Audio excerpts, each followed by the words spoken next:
May mga batang 90s ba dito? Kamusta kayo? Kamusta tayo? Alam niyo, sa totoo lang tayo may pinakamasayang kabataan. Tayo yung mga kabataan noon na napakababaw ng kaligayahan. Tayo yung mga batang batak sa arawan kahit napagalitan ng magulang, okay lang basta makipaglaro sa mga kaibigan. Di natin alam kung ano yung teknolohiya. Di natin alam kung ano yung cellphone. Di natin kilala si Coco Melon. Kontento na tayo sa mga laruan natin at sa kung ano yung meron. Sa totoo lang, di ba? Real talk. Tayo yung mga simpleng batch ng mga bata. Tayo yung mga batang napakasimple lang ng kaligayahan.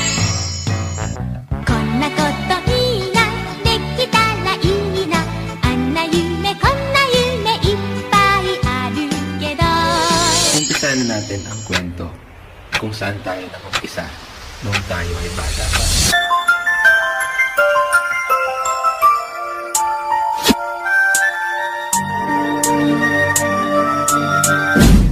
Anong laro natin? Tawag dito, patintero.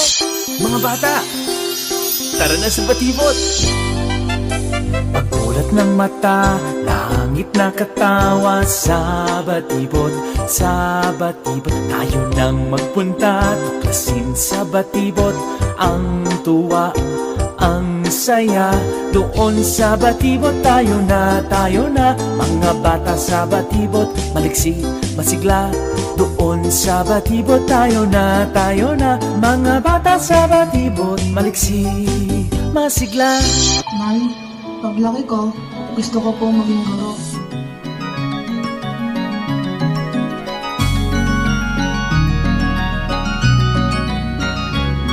Gusto kong iparin ang tayog ng ulan.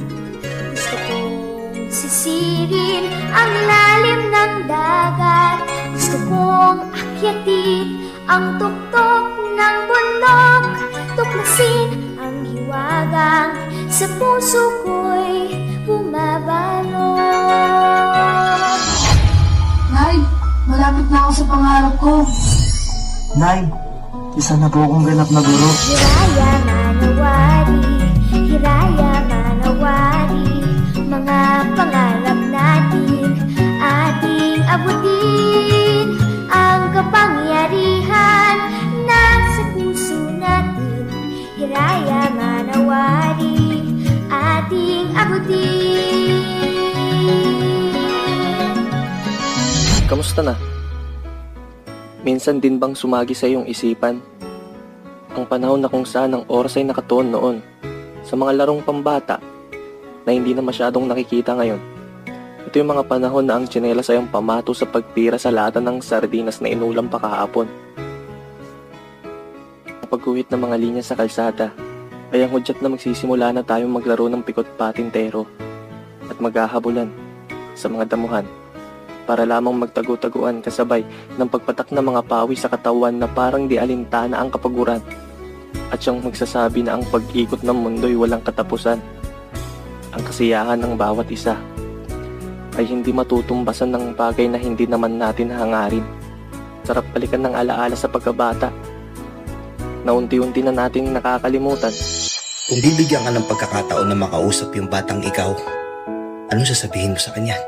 Anong ikikwento mo sa kanya? Ako, kung bibigyan ako ng pagkakataong makausap yung batang ako, gusto ko lang sabihin sa kanya na dadating yung time dyan sa oras mo na yan na babagsak yung mundo mo. Ipaparamdam sa'yo na kung hanggang saan mo talaga kaya. Susuko ka. Aabot ka sa punto na gusto mo na lang itigil lahat. Alam kong minsan gusto mo nang sumuko. Sobrang sakit. Sobrang nakakapagod. Anong gusto mo sabihin sa kanya? Anong gusto mong ikwento sa kanya? Siguro kaya nung bata tayo, pinapatulog tayo sa hapon kasi kapag tumanda ka na, mamamalimos ka ng tulog at pahinga.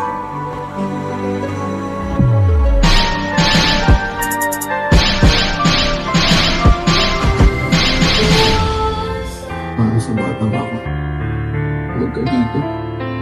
Walang sinanay dito. Once upon a time, sa aking buhay. Nay, dahil wala ka na, lagi kang nasa puso.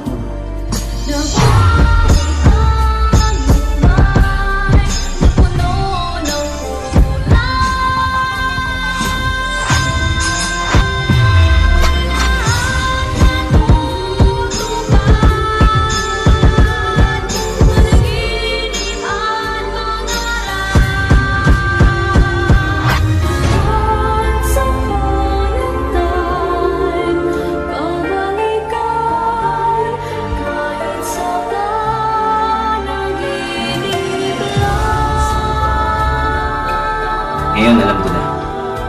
Kaya pala gusto ng mga magulang natin kumain tayo ng sabay-sabay.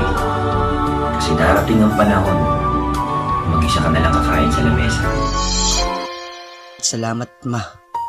Patawad, Ma. Sa lahat ng pagkakamali ko. Sa lahat ng pagkukulang ko.